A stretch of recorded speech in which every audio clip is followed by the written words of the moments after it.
It's not TV, it's HBO. It's not TV, it's HBO. Hope, positivity, and optimism. Hope, positivity, and optimism. Joseph Jaffe is not famous. Joseph Jaffe is not famous. Mwah.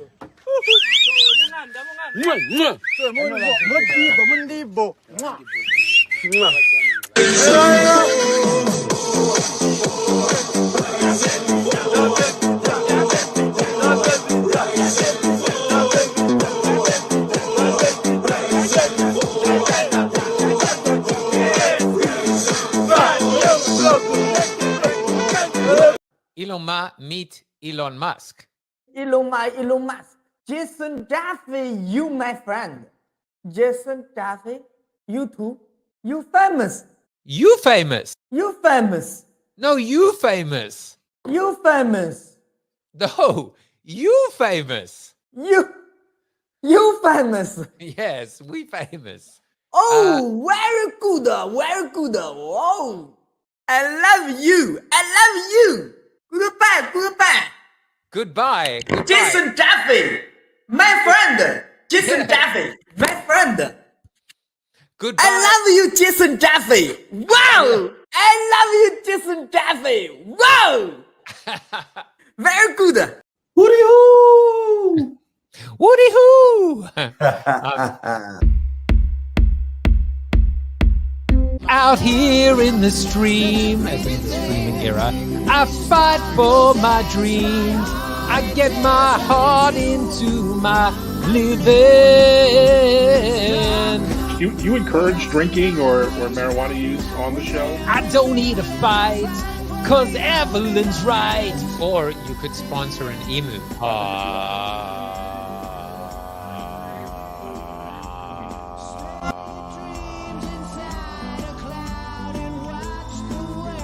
I'm Batman. That's your tweetable moment, folks. That's your tweetable moment. If Mark Zuckerberg makes a metaverse, is that Web3? No, it's Mark Zuckerberg's metaverse. He's like us. He's flawed. Just a little segue. That's some dope shit, dude. That's really, really nice. Woody-hoo. Woody-hoo! Well, welcome, my friends. It is another episode of Joseph Jaffe is Not Famous. And how could I be famous when I have the very famous Scott A. Martin in the studio? He is wondering right now, is almost spitting out his coffee, but wondering if he's going to have to sing a little bit of karaoke with me. And the answer is not unless you want to. How about that? Not unless you want to. Well, what's going on in the world right now as we speak live, even though you may be watching this in the future, you probably are watching this in the future because this is a pre-taping. We're watching Starbucks Odyssey launching their NFT drop, and I'm interested. There are right now, it's let's see, there was 3,001 left. Now there are 3,000 left. It's going to be very interesting to see whether people support and whether people buy into a brand NFT drop. I'm just intrigued. I love innovation. I love sustainable growth marketing. That's what I love. And we're going to find out today whether sustainable growth marketing is the same as growth hacking. How does Scott feel about growth hacking? How does he feel about hactics? All shall be revealed, my friends, very, very soon. But if you like me, and if you really like me, if you love me, if you really love me, I feel like Sally Field right now, then please subscribe to me. Hit me. I mean, not physically, but go to bit.ly/subscribe to the show and join the Jaffe Juice revolution. Also, if you really can't stand the sight of my face, and who could, you can also listen to this beautiful dulcet South African accent Monday through Friday, 8 to 9 a.m. Eastern Standard Time. We do a virtual coffee in discord.gg/Alpha Collective. And honestly, and I'm not just saying this, besides the show, it is the highlight of my day, my week, my month, my quarter, my year, my life. It really is quite profound. We manifest on Monday, No Agenda Friday. We do live book reads on Thursday. Surprise, surprise, guess what we're reading in the month of April? Did I say April? In the month of May, because that will be when this episode comes out, we will be reading Groundswell. We will be reading, maybe even Scott will grace us with his presence and do a bit of a live read himself. Today, we actually spoke about this concept. It was Wellness Wednesday when we recorded, and we spoke about this concept called the upside down, where weakness doesn't become the strength, where weakness is the strength. A whole conversation about vulnerability, about transparency, and about being able to actually embrace fear and pain, and the very things that seem to hold us back actually can propel us forward. And if you don't want to wake up at 8 in the morning, if you're like on the West Coast or something, you can actually subscribe to the podcast version. We put this out as a podcast version. You can just go to bit.ly/collective cafe to go in order to be able to hear our morning coffee sessions. But now it is time for our seated soliloquy. And today, the seated soliloquy, as always, which is connected to my guest, is called Shortcuts. Yeah, I love this topic. I love the concept of shortcuts because in many respects, this is a shortcut, right? This is a shortcut that may actually end up producing something that is not quite desired or optimal. We've all heard the saying in life, there are no shortcuts. I think that's true for the most part. I think there are exceptions. I think sometimes we can figure out ways to create shorter cuts. But for the most part, there is no shortcut to hard work, to putting in those 10,000 hours, those 10,000 reps, the blood, the sweat, the toil, the tears, the sweat equity, the ability to work hard, to play hard, to get the experience, to learn from the school of hard knocks in order to create that, again, sustainable growth. And I think, in many respects, the quick hits, the quick fixes, the ability to cut corners, to cheat codes, etc., they have a habit of catching up. They have a habit of being able to catch up to you when you least expect it. And as I said, in this particular case, the shortcut can end up being something that has long-standing repercussions and impact on your life. So I want you to think about it the next time you're considering taking the easy way out. Is it short-term gain in order to register long-term pain? No pain, no gain. Sometimes you need to go through the pain. Sometimes you need to go through the mud, the mire, the muck in order to emerge on the other side smarter, wiser, more weather-guarded, more battle-scarred, more resilient, and more determined than ever before to succeed. And now it's time to succeed with Mr. Scott A. Martin. As always, I've been turning to the ultimate cheat code, the ultimate shortcut, the ultimate lazy marketer's guide to growth, ChatGPT, to introduce Mr. Scott A. Martin. And, I decided to put a few things together. Remember, you're only as smart as your prompt. And this was the introduction that came up for Scott. Ladies and gentlemen, welcome to today's talk show. We have a truly special guest joining us, Scott A. Martin, a marketing guru with over 25 years of experience as a metrics-focused agency owner, content producer, and serial entrepreneur. He has worked with international brands as well as local social enterprises. Scott's mission is to empower growth minded entrepreneurs to take control of their marketing strategies and effectively utilize resources. Scott has recently authored a groundbreaking book called Groundswell, The Unseen Wave of Business Growth. In it, he shares his unique approach called groundswelling, which focuses on galvanizing the hearts and minds of your audience to create sustainable long-term growth for your business. But there's more to Scott than just his professional success. He has some fascinating personal experiences and hobbies. Did you know Scott lived in the Philippines for a time? He's also an avid plant enthusiast, making his living spaces green and vibrant. And for some adrenaline-fueled fun, he traded windsurfing for surfing, riding the waves in his free time. Stay tuned as we dive into the insights from Scott's book, learn more about groundswelling, and explore how you can apply his wisdom to unlock the hidden potential within your business. Ladies and gentlemen, welcome Scott A. Martin to the show. Oh my goodness. So that's really interesting. So that was all done through prompt? Well, yeah, it was done through prompt. With obviously what I did was I took your bio from your website. I combined it with the blurb on the book or of the book on Amazon. And then finally some of the fun facts that I asked you about.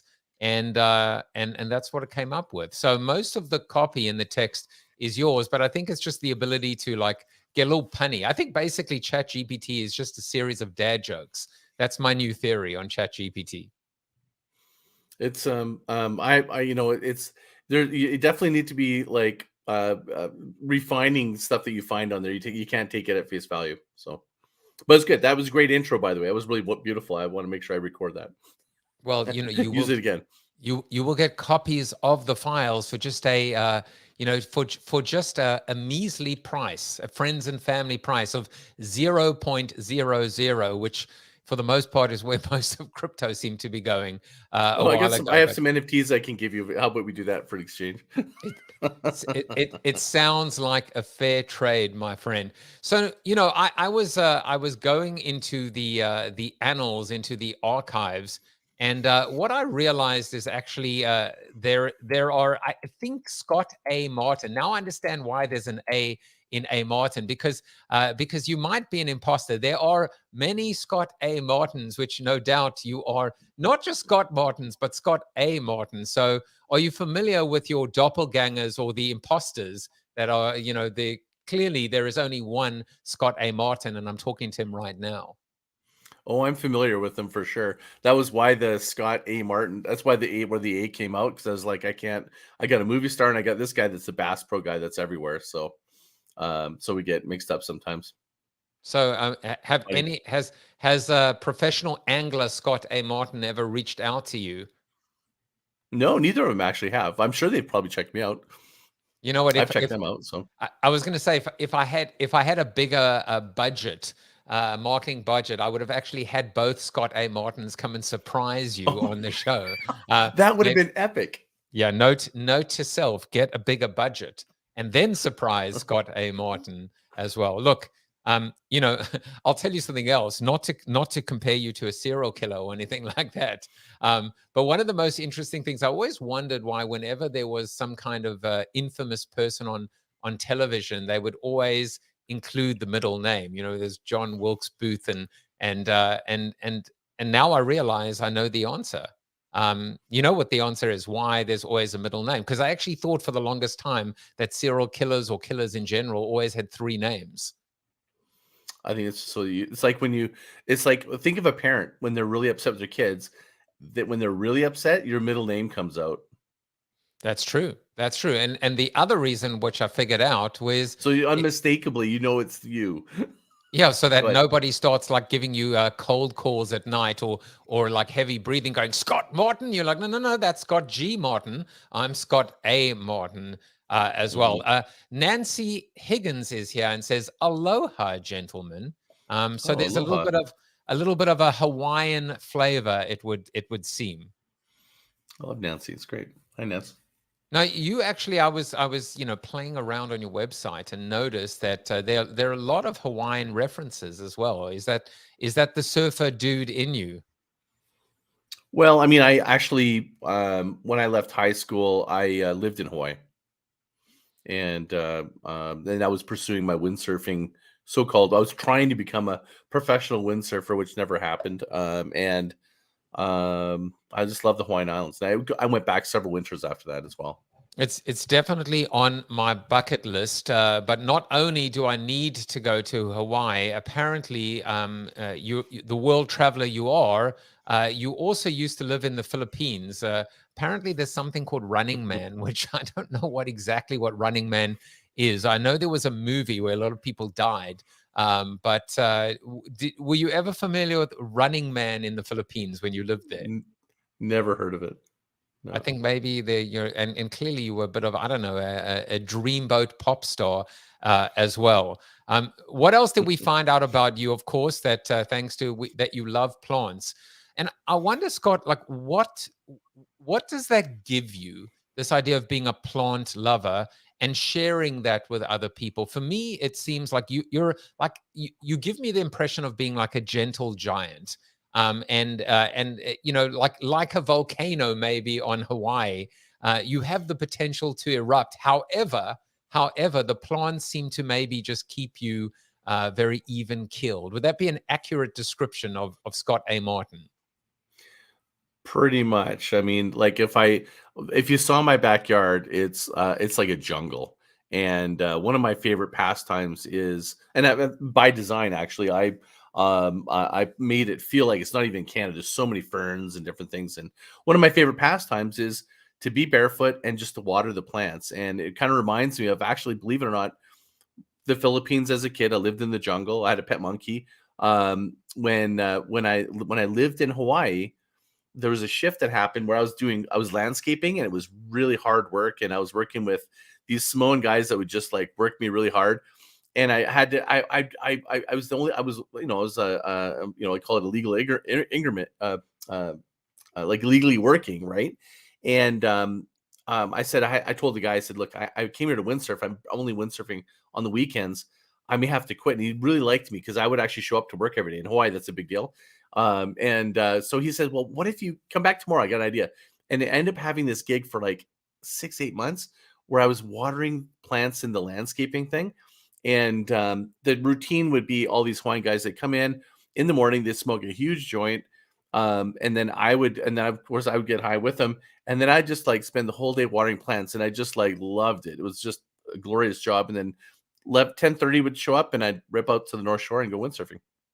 See, we actually have a photograph of you windsurfing, believe it or not. I don't know how you do it with the cap and the glasses as well. But and I'm also wondering, maybe with all the joint smoking, whether in fact any of this is even real. Were there even plants around you? Did you even have a pet monkey? And why, when I ask you for 3 fun facts about you, do you not volunteer? Number 1 should be that you had a pet monkey. Let me teach you how to do fun facts. Pet monkey is number 1. Hey, I don't want you anticipating anything. I like to just roll, right? Yeah, well, I'm quite literally, apparently there was rolling going on, but enough about your sordid background. I'm intrigued, right? You know that you wrote a book called Groundswell, and this has been an essential part of your brand. Since I've met you, I've known you almost by the pseudonym Groundswell. And we'll talk about the book in a sense, but let's define that. Let's talk about how you've chosen, because you really are focused on this idea of groundswell and ground swelling. And then we'll kind of get into this idea of growth hacking and sustainable growth marketing. So tell us a little bit about how you decided to kind of hang your cap on this concept of groundswell as almost a pseudonym for your personal brand. Sure. That was my dog. I didn't even know he was in here. I thought I got rid of my dog. So just, that was your pet monkey. We know. My pet monkey. He looks like a little monkey. So really fun to step out. Like my love for the ocean and love for nature and plants. I've always I'm such an observer, and I've seen the patterns in growth, literally in plants, is kind of something I was like, plants are like the perfect growth model, right? If you want to grow business, and I've kind of like always had this intersection of looking at nature and sort of seeing if there's patterns and overlaps. It's kind of part of my branding persona. But if you think that the groundswell, what I really identified was the way that waves are formed. It starts with a storm, and the storm happens way out in the middle of the ocean. And if you ever remember the movie Castaway, where the waves are kind of very chaotic, that's how storms usually begin. But when a storm maintains winds at a sustained direction, right?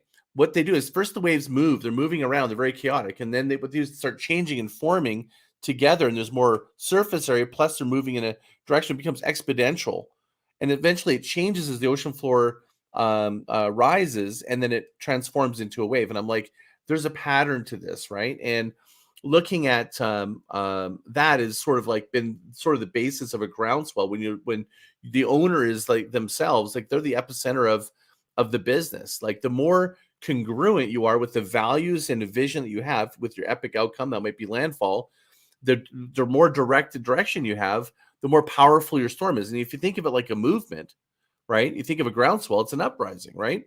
And it really starts with, if you think of like, something like Black Lives Matter, that was a movement. And a movement is usually how business and brands, they have to start with moving products, right?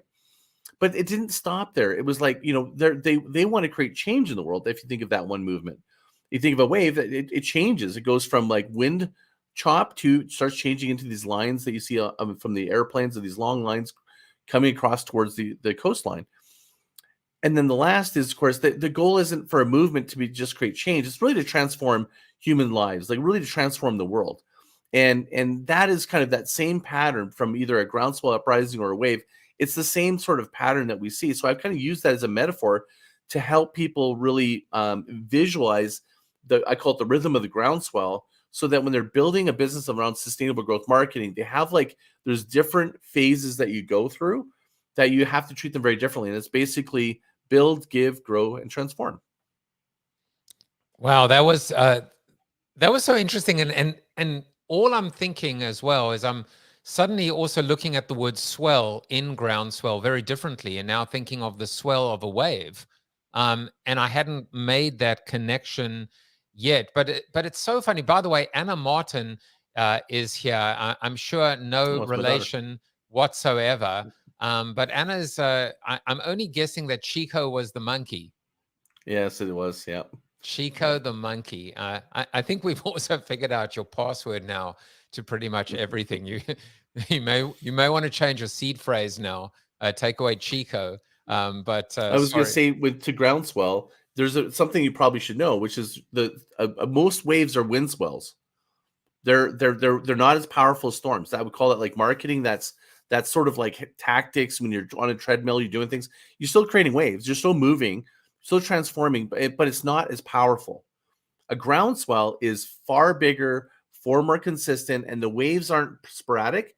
When you if you're on a cliff and you're looking at a groundswell coming towards you, there are these long lines. They're very like it's like almost like a like a sort of like a sound wave or an echo that you would see. Like it's these lines like corduroy, or I call them soldiers marching towards in perfect alignment. So just to kind of make that clarity of a groundswell, it is actually a form of a wave. And the Susan Casey, who's the author of Waves, New York Times bestseller, top expert, I'd say, in the world around describing, understanding waves, and did this incredible research project. She was kind enough to actually give me some insight into the book and how I make sure it was accurate and stuff. And she wrote a review in the book as well.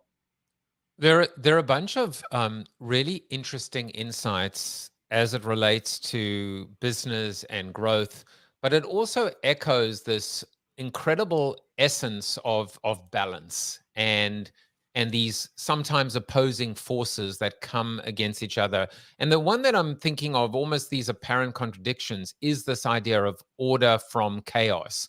It also makes me think, for some reason, of the movie A Beautiful Mind. With all of the chaos and all of the letters and the numbers, they are patterns. They are patterns that emerge. There is clarity that comes out of the mess and the chaos. And it's amazing because life is chaotic. Life is chaos. Business is chaos. And yet whether it's the plants or the waves, there is rhythm, there are patterns. If you can see and spot the patterns, if you can anticipate them, if you can actually lean into them, there are solutions and there is clarity. And I just find that to be this amazing juxtaposition coming out of this conversation. You know, there's so many different examples that we can look at nature. And I think when we look at nature, it also helps really, I think, change the perception of what marketing is. And I'll give you a couple examples. So one example is, you know, if I think of marketing today, a lot of it's interruptive. It's based on the attention economy that we have.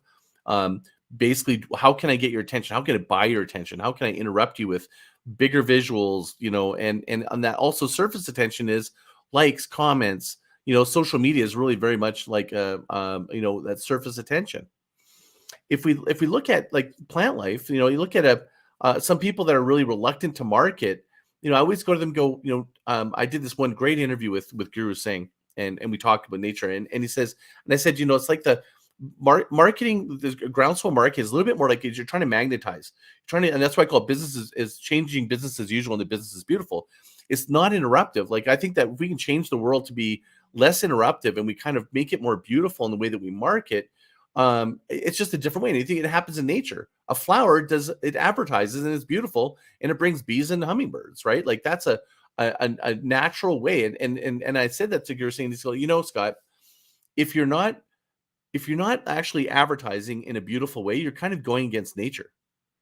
And I'm like, that's great. Like, a lot of people that have heard that podcast have said that really resonated with them, because there are a lot of people that view marketing as this, like, I have to market. It's like your energy drops. You're kind of like, oh man, I gotta like learn these stupid tools with rules. And what they don't realize is that they're on the treadmill of attention marketing.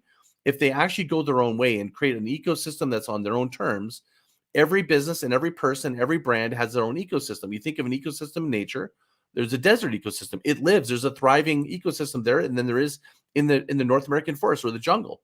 The roots are different. The fruits are different. Everything's a little different. And that's what I try to show in the groundswell is that if you follow these patterns, you can create your own ecosystem on your own terms. And that's what I think is giving a lot of people freedom to be able to create really sustainable growth. One of the things I would say to people is, do you have the energy for this? It's not always like what's on trend. It's like what's right for you. I want to come back to energy in a second, but I've got bad news for you. I've already determined, as I often do on the show, what someone's next book is going to be called. And I know actually you're already thinking of another book, but the next book after that is going to be called not A Beautiful Mind with Russell Crowe, but actually Beautiful Marketing. Seriously, this is, I pick winners on the show. Beautiful marketing. There's something so beautiful about this idea. It is the solution. It is the antithesis of interruptive marketing. And we'll talk about this idea of also shortcuts and in a second. But let's talk about energy. I hear that a lot, and I don't really understand what it means. I almost feel like it's a cliche. What is energy from a business standpoint, from your perspective? Okay. I'm going to break it up into the 4 areas of the book, which is build, give, grow, transform. The reason I started with build phase in reading the book, I have covered such a large area of that, is because most marketers and people that want to work with the marketing agency, and for years they would come to me going, hey, I have this product, we need to market it. And the first focus is, let's just go get customers. I'm like, whoa, let's put a plan together. Let's like we need to do all these different components. And rarely do most entrepreneurs they want to go. They want to get clients. And I realized that this is a pervasive thing. And oftentimes they go, hey, I've got this product. Can you go market it? And I'd be like, well, do you have an audience? Like, and I'm always like you always spend all your money on this piece, but when it comes to this, you're not willing to invest in the very thing that you create. And what if you flipped it and it was like the build phase was you're building an audience, you're building anticipation, you're taking the time to map out, I call it pushing dominoes versus spinning plates. If you go out and you do a bunch of tactics, you're spinning plates. How many can you spin? But if you think about setting up dominoes, it takes a little patience. But when you're going to go and you initiate your marketing, things are in order and organized, and you can grow that way. It just creates a different type of energy. So going back to the energy thing, I view the build phase for entrepreneurs. I get it. It's like, I want to run forward. I'm the same way, but it's like the bowstring going backwards, right? You're moving your energy that way. It feels like it, but if you think about the bow, it's actually going to catapult you, get you on more of a target moving forward. The next one is give, is the new get. So it was built on Don Pepper's Get, Grow, Keep. I did that for years, and it's a beautiful example. But for what I'm doing on sustainable growth marketing, is I wanted to change the next one. Instead of it, the energy of get, which is like, we need to get customers, like it's more like, what are we going to give? What's our irresistible offer? If you think of the Sean Ellis with his brilliant shift that he did with Dropbox, and he's the author of Hacking Growth. He started with a give. He shifted all the marketing dollars away from marketing advertising into giving more space for people that had accounts with him, and then gave them the gift that they could give to other people to get more space. That was a give. It was the beginning of the freemium model. Like, you think of most software companies, they have the freemium model. That's a give. So my next set of that is like, that means your energy is moving forward. You're giving something instead of trying to talk to somebody in your business as a metaphor of grabbing something from. You're giving them. The next is grow. Most people think grow is like, I want to get bigger, better. And I say, you got to grow the roots before the fruits, right? Like a tree.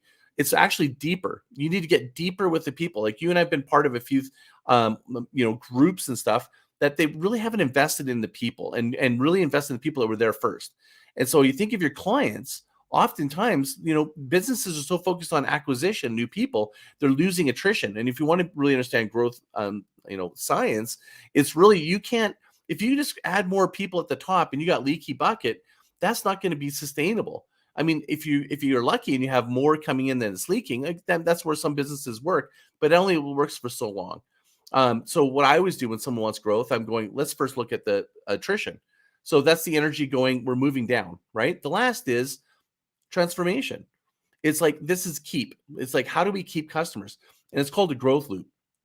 And I'll just end on this.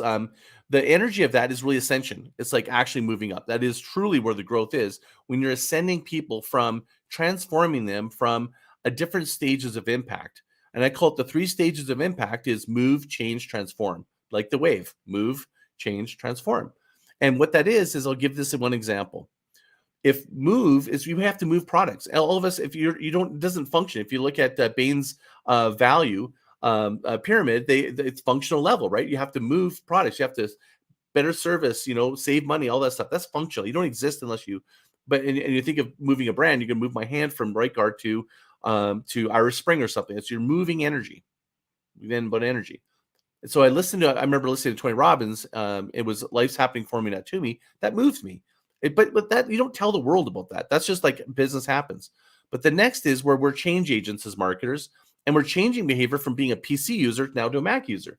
When I read Tony Robbins' book, Awaken the Giant Within, it changed me. That's where word of mouth is. I will actually tell other people that this is great. Or, guys, you should use a Mac because it's better, right? That's where most businesses want to go there. There's another level.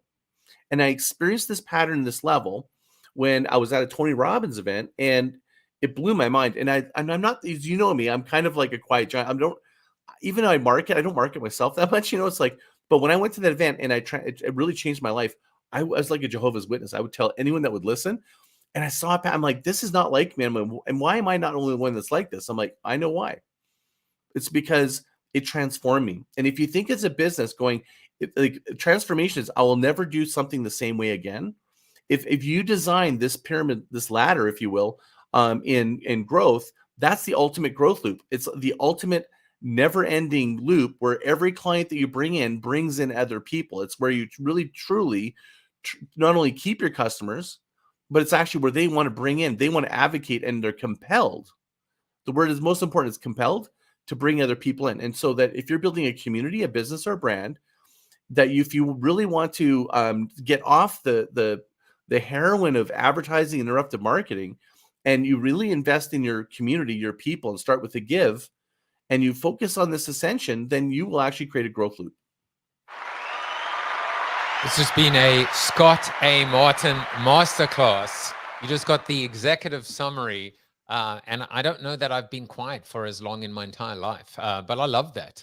There were Thanks so for many letting me things have I that. wanted to say, and now I've got to try and remember them all. I'm Sorry, I gonna should have get given a little pause to let you jump no, in. I'm I going to just was get on a back roll. to transform because I had a thought there as well.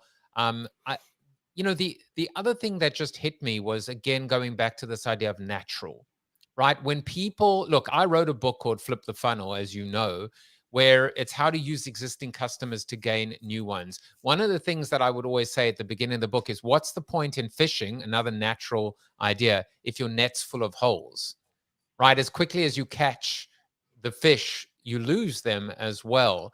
But it seems like the advocates that you talk about, how to turn customers into true advocates, it's got to be natural.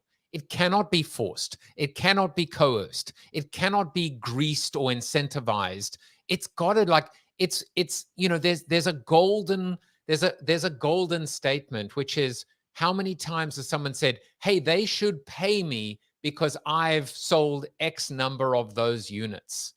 Because I just want to go out there and sing and scream and share and this is what's got me passionate right now.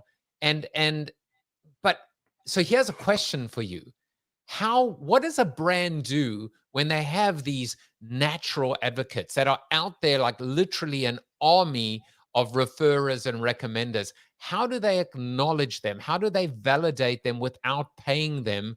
Because the flip side, Scott, is it almost feels gratuitous and exploitive not to pay them or acknowledge them. So how do you broach or bridge this idea of the natural state of an advocate without taking advantage of them? I think you acknowledge them and you go back to grow, which is deepen the relationship with them. How can you add more value to them in their experience with you? It's just because if you really got to recognize that if your brand doesn't have an ability to grow your client and deepen and acknowledge them in a way, and you can find ways that's not about transaction. A lot of, if you look at when you do the Bain's pyramid ladder of what people value, if you've transformed them, you've transformed the way that they're doing, they naturally want to share. One of the things that's an acknowledgement is that they actually are helping other people go through transformation. Does that make sense? I'm actually helping you. I'm like literally going, because when you're compelled to tell somebody and help somebody, see, if we're transaction, we ask someone going, why are you recommending? They go, well, I get a commission. That's different than going, this changed my life and I want it for you. That has its own benefit just baked in that does not require anything from the individual or the business or the brand or whatever. But if you acknowledge it, if you support it, if you actually go, hey, I see you as somebody that's like really risen to the top and I want to acknowledge you. This is where I think Web3 and different things have so much power. That's what I was going to do originally with my currency. I had a currency that I was keen about, was I was going to actually translate that into a digital currency, but it was going to be for rewards that money cannot buy and you cannot get unless you were at this level. It's a bit gamification in a really positive way. So you're seeing brands do this all the time, going, with like they're referring, and you've referred X amount of business to us. This is something we've put you into a new category, or we've given you an X amount of rewards, or we've given you a different status. And if you think of community being a really beautiful wrapper for this, it's so easy to be able to just differentiate. So one of the things that I'm going to share this because I haven't really announced this, but in our community, probably what will shift from currency until we decide to do something different is we might just create different badges for people that are really our biggest ambassadors, that are really that are bringing in and really do it. Just to acknowledge them. I think that when you think of how people leave jobs, what's the number one reason people leave jobs? Not being appreciated. Hey, listen, breaking news here. The air horn is out.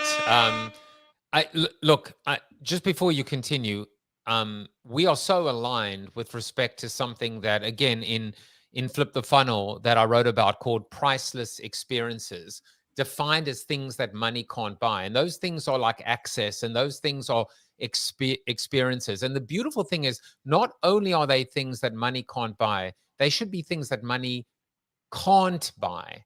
So it's like even if you had the money, in fact, you shouldn't pay. If you do pay, there's a price. It's not a priceless experience. It's a priced experience. And also there's a perceived value of something that money can't buy. And look, let's be honest about it. You and I, we live in this world now. We see the power even in a Discord world of a role, a badge, status. I give away a POAP every morning in my virtual coffee. I've now introduced a new term called a magic POAP. A magic POAP is a POAP with magical properties.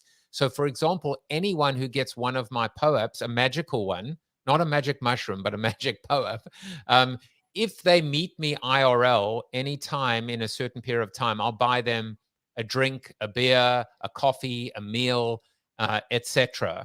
And so these are ways to recognize and reward loyalty and engagement and surprise and delight at the same time. And these are classic marketing, best practices, but now delivered in and through a new form or distribution mechanism, which is technology.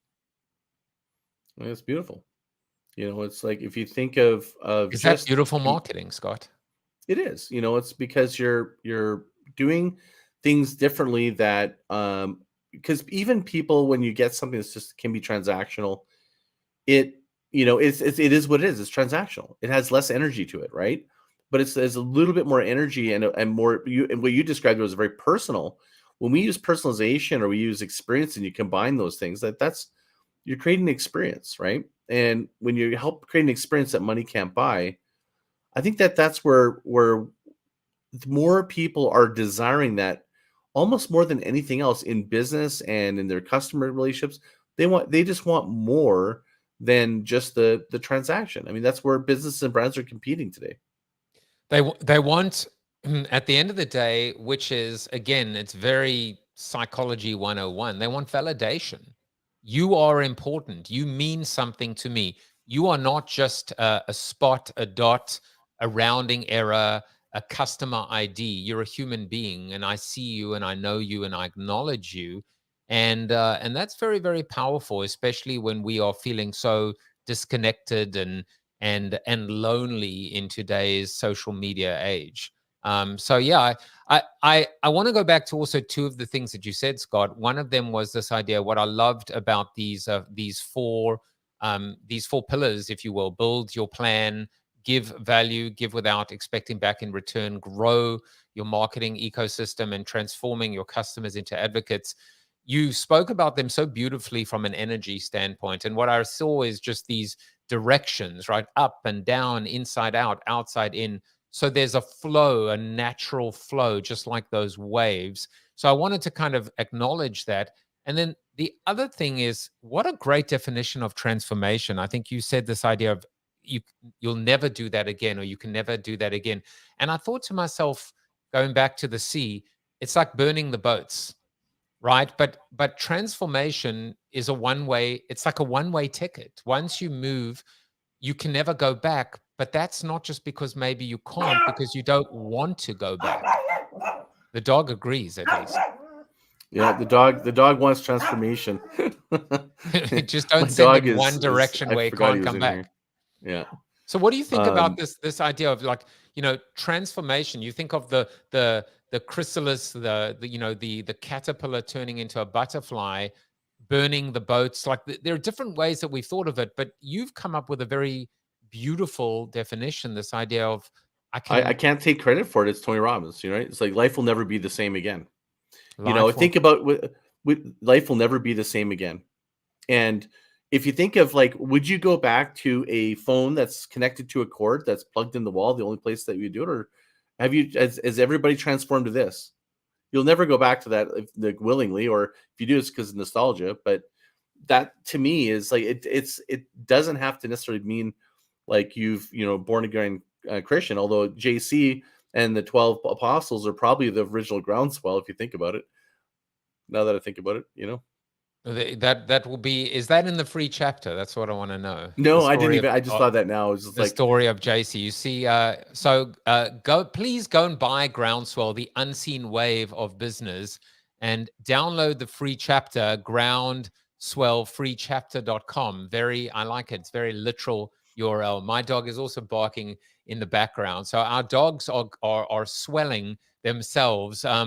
There is no case study or use case of JC in this free chapter. But now, it's funny actually. When I think about my book Zero, Zealots, Entrepreneurship, Retention, and Owned Assets, the ZERO, the ultimate case study. I said, love him or hate him, lump him or leave him. But Donald Trump was the ultimate example of zero paid media as the new marketing model. So it's funny sometimes when use cases come out after the fact. Well, in your case, it's one of the. Oh, I'm gonna throw something at you with this whole Donald Trump thing. You want to hear it? Yeah, but by the way, it's not like yours is a new use case. Yours is maybe the original use case. But carry on. So it's actually the topic of my next book. The next book I'm writing is called Tidal Shift. And if you think of the ocean, the tidal shift happens when you're in between tides. If you're in the water and you're surfing, it's really weird. It's like, it's sort of soupy. It's really odd, right? It's a weird time. And it only happens for a very short period of time until there's an actual direction. And I believe we're in this time right now. And if you think of Donald Trump, he was an antithesis of understanding how to get attention. But the attention economy is what we're leaving.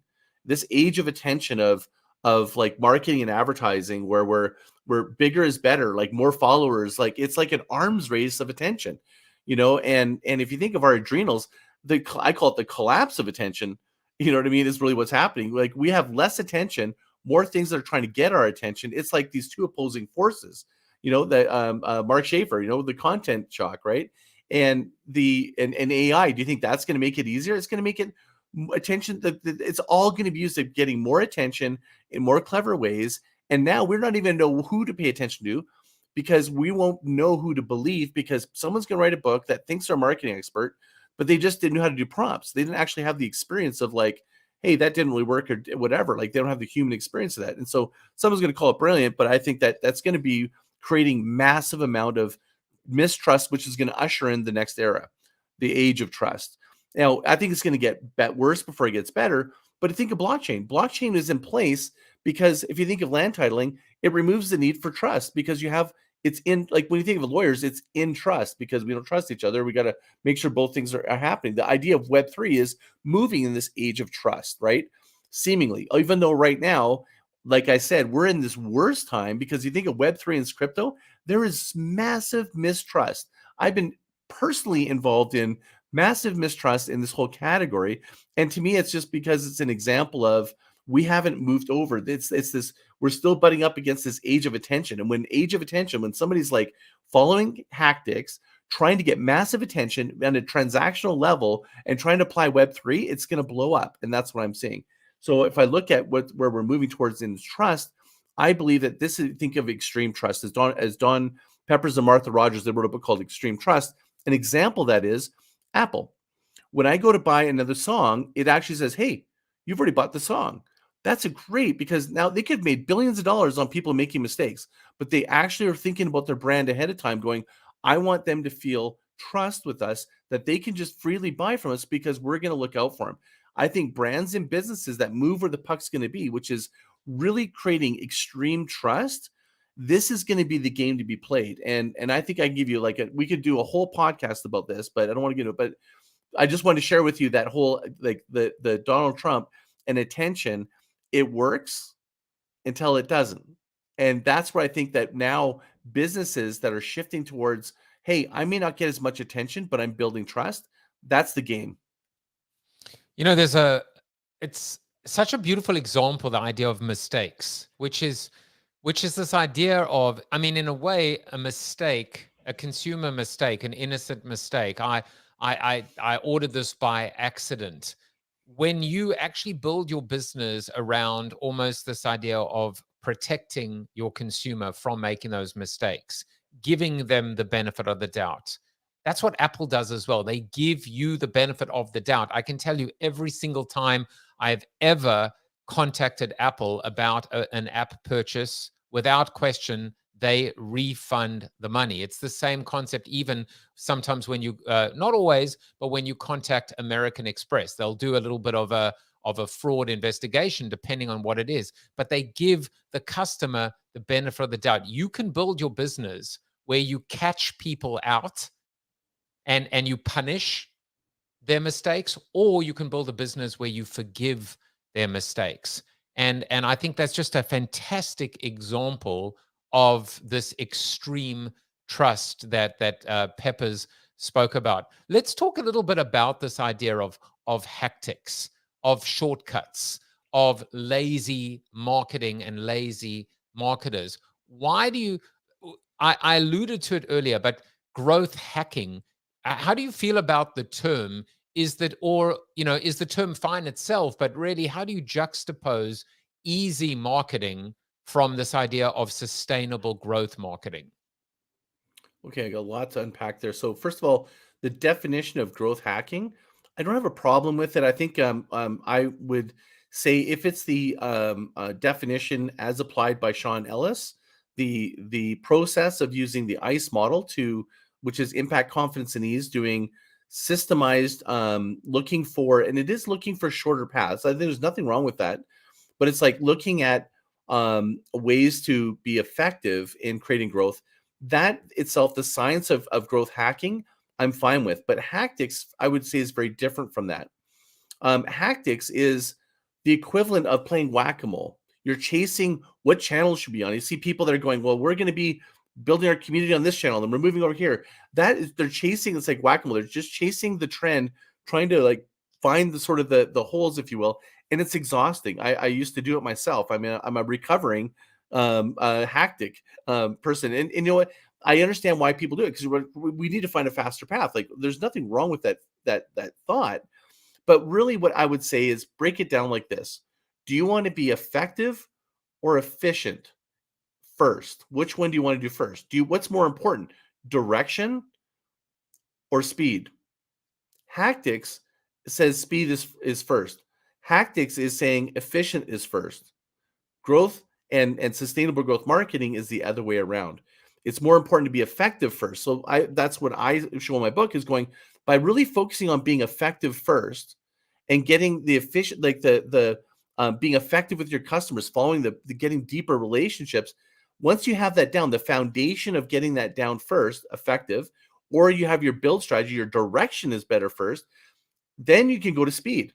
It's actually, I would say, some of these tactics and sort of like whatever, you do that maybe on top of it, but if you rely on it, it's a fool's gold. It's like you're just going to be chasing it forever. It's very transactional, exhausting. And how many people right now are listening to this? They kind of feel that way. They've been doing marketing and they're like, I'm sick of fucking posting on social. It's not even working. They need to maybe take a step back and go, what are the foundational things that I need to do to build relationships? And then that goes on top of it. I mean, it's goes back to this concept of marketing is common sense, but how many of us have common sense? Relationships over transactions, sustainable. When we talk about sustainable competitive advantage, that's one of the cornerstones of every marketing or business strategy, pyramid or framework or pillars, etc. I found this quote for you, which talks about this idea of shortcuts. And this is the quote: shortcuts make long delays. As simple as that. And if you want to know who said it, the answer is, can you take a guess? You. No, absolutely not me. It's actually, Oh. funnily enough, J.R.R. Tolkien in the Fellowship. I thought it was you. I was of the like, Ring. oh man, that might have been from your book or something, right? Yeah. No, but I mean, would you have guessed it was J.R.R. Tolkien in the Fellowship of the Ring? No, I wouldn't have. Shortcuts make long delays. So here's the thing about shortcuts, though, is when you're chasing hactics, the problem with that is it's like dopamine. You're getting like a hit. It's like getting the slight jackpot. Can you repeat it? If you can't repeat it, it's not sustainable. And so that's where you're exhausting your resources, your energy, and your thinking. So you're always trying to think what the next tactic is. It's like you're chasing all the time instead of building. What you want is, if you treat your marketing and your thinking, your creative and your content like an asset, not like junk food, it will change the way that you think. It will actually, you will be more careful about what you produce, more intentional with your design. And to me, at first, most people look at that and they scoff and they look at somebody that's being that way, and their growth isn't seemingly very fast. Anything worth doing is worth doing well. What do you become doing it? The foundation and relationships that you build. I probably I would say, I mean, I look at my community, it took a long time to build, and I'm building momentum. Sure, there's other people around me that are kind of so-called, gurus that have this big thing, but I look at how many people are leaving their community versus building in the community. For me, I'm going, my goal is, how do I make sure nobody wants to leave? What am I doing? Because to me, I look at that as a personal, I'm not showing up in a way, either they're the wrong person for the community or I haven't delivered. And so as a business, looking at yourself instead of looking at the marketing's wrong, I would go down to, what are you delivering? If you're not actually going through the move, change, transform, if you're just basically at very transactional, you're just moving, you're just going to stay there. You're never going to actually create where people are willing to be compelled to bring other people in unless you focus on that. And you gave a really great almost benchmark or litmus test with respect to the hectic. Is it repeatable? We always talk about scalable, right? Scalable, sure. Repeatable, absolutely, in order to become sustainable. And I love that idea, because if you can truly, let's go back to almost, in growth hacking, this idea of, in a startup world, rinse and repeat. Can you rinse and repeat? Or does it become very stale very quickly? It's almost like, I mean, to use the statement, once is witty, twice is shitty. If it gets old very quickly, if the shine wears off very quickly, it is just, as you would call it, even in the book, it's a gimmick. It's a gimmick, and gimmicks will never, ever lead to long-term sustainable growth and competitive advantage. It's just as simple as that, right? Totally. In fact, you can probably I could hear already somebody's watching this that's in this realm and go, well, if that's true, then if you're on this channel, then so we'll say that it's like a social channel or something, right? And they'll go, well, that should be that's sustainable because it's repeatable, but then it's until it isn't. And it's like, you really want to focus first on the things that are repeatable, regardless of the channel, regardless of and that comes down to human relationships and community and things like that. Like the product, to me, it's not about not pivoting, but it's like doing things in the order of which that has the lasting impact. Human relationships are not a channel, right? And that's where I kind of scoff at some of the remarks I've heard people kind of jostle me with a bit, and then I'm literally going, your argument doesn't stand, because if you do things human first, starting from there about building relationships, following, I'm going to invite and reward you. And then they want to grow and deepen my relationship with you. And then I'm endeavoring to move you and change you and to transform you in a way that to be a better planet, better person, better future, then you're on the right path. But when you don't have any of those tools, or even your offering doesn't make the world better, then this doesn't work. This whole thing doesn't work for commoditized individuals. That's the one thing I want to say is sustainable growth marketing doesn't work for shitty products. I'm sorry for saying a swear word on your thing. I would be dropping F-bombs all the time. And also you already did. You already did. And you know what? The censors have taken the day off. So you're lucky. Yeah, you get away with everything today. Exactly. So I want to say, but sustainable growth marketing, this whole thing, it's like if you're just about taking, you're just about commoditizing, you're just about flipping money, you can pieces of this you can borrow, but it will never work. Stay on your tactics, and I think anything that's a commodity, you're never going to, it's just, you're not going to get there. It's a wind swell. And people will look at that and go, wow, that thing's trending, but it won't last. It's like anything that's sort of been a trend and gone.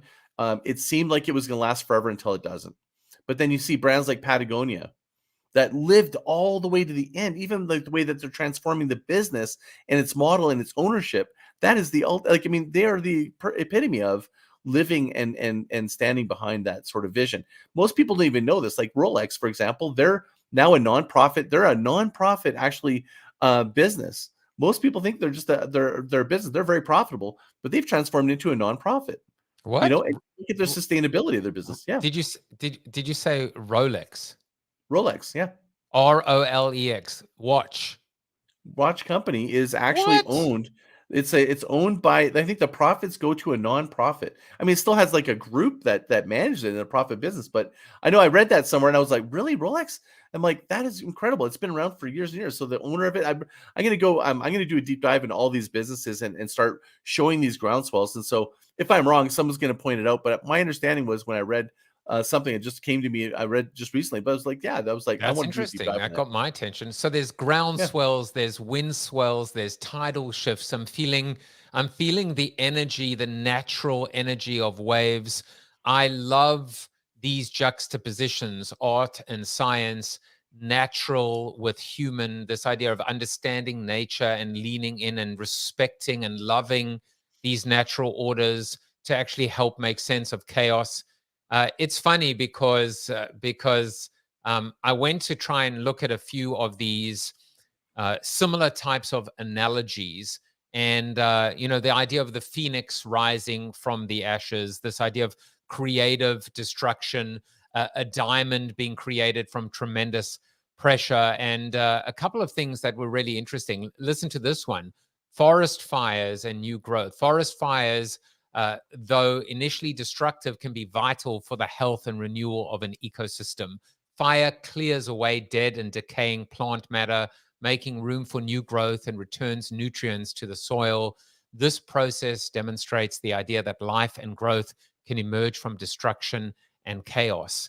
I wonder, just kind of like thinking about business, brands, community, Scott, what happens when a community is dead, or a brand is dying, or a company is decaying? How do you recognize that necessary ending, that TOD, time of death?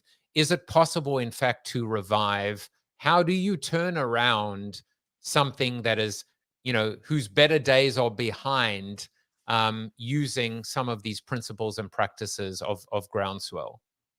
So if I understand your question is, how can someone build a groundswell if their business, their brand, their community is dead? Or dying? Or is it possible, maybe a more succinct way is it possible to use groundswell for a business turnaround or a community turnaround? I think so. I mean, I think what I would go back to is, if you go back to the storm analogy, right? It comes down to be a leader led brand or community, right? Which is, it's like at Apple when they were dying and then they brought Steve Jobs back. He was leader, he had a direction, he had a vision, and people bought into the vision, and there was aligned, it was clear, it wasn't moving around. Most businesses that want to work, and the problem that they're dying is they're moving like this all the time. Their energy is fractured multiple places or whatever, or they don't have any values that people can get behind. I think probably the biggest, you just got to look at, well, why first? I would first look at it and go, well, what's happened? Why is the community dying? Why are people leaving? Why is the brand decaying? Why is the reputation? It might be the delivery. It might be they don't deepen the relation. I'm working backwards from transform, right? And then it might also be that you don't have an amazing offer that you're giving value to people. So it's like, just reverse engineer those steps and go, where is the holes in that? And it really almost always starts with attrition. Why are people leaving?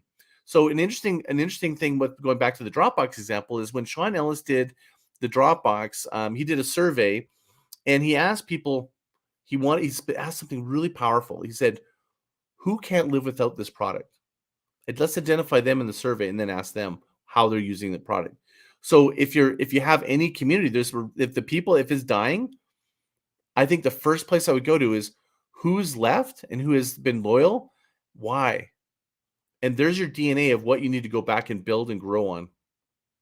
Well, funnily enough, I'll just add as a final thought, there's who's left and also who left. One of the things that I wrote about in Flip the Funnel, actually it wasn't in Flip the Funnel, was in Probably Built to Suck, which is that you should have exit interviews for every customer. Like literally, you should, every make time no somebody mistake, leaves just you. because somebody's staying in the community doesn't mean that you need to move towards. You need to look at both, because the reason the majority of people left, if you want to have them come back, you need to understand why. But I think also you need to understand why the people are there that stayed there. Yeah. So there is some, even bad communities can have a very loyal base, but that might be actually part of what's toxic about it. You know Well, what I mean? well, I love it. It's who's left and who left, but I'll tell you who's right. Scott A. Martin is right.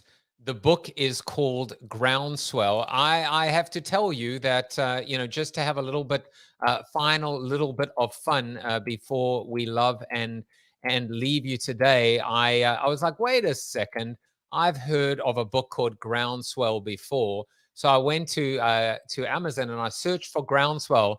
And let me tell you, besides this TV rated G 2022 movie, I guess, with Lacey Chabert, which ironically, of course, not ironically, has surfing in it. You are number 2, and we have to go a lot lower to find the other Groundswell. Of course, I've had both Josh Bernoff and Charlene Lee on the show, and I'm sure they both would approve of more groundswelling the groundswell. The more, It's the funny, merrier. actually.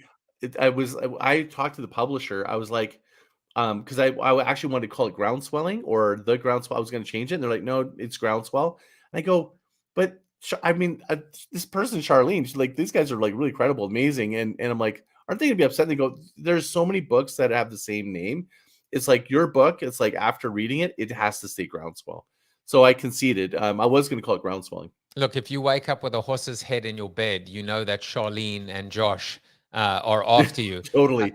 I hope that they recognize that I probably share a good company, and it's I think it is their the own writing. The essence of starting a movement is by having a bunch of like-minded people and energy all moving in the same direction.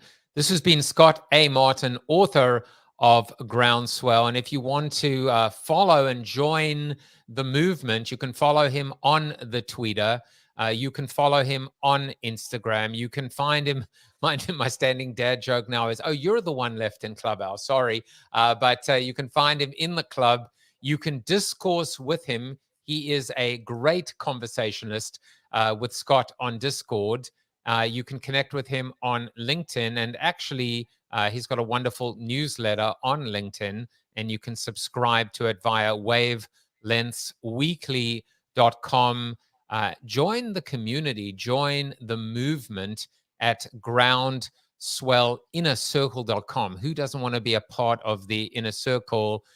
Catch the next wave of growth with him at groundswellorigins.com. And there you will find, last but not least, his podcast. Tell us about the podcast with your parting moments today. Yeah, I mean, it's been around for almost 5 years. I'm in my 4th season.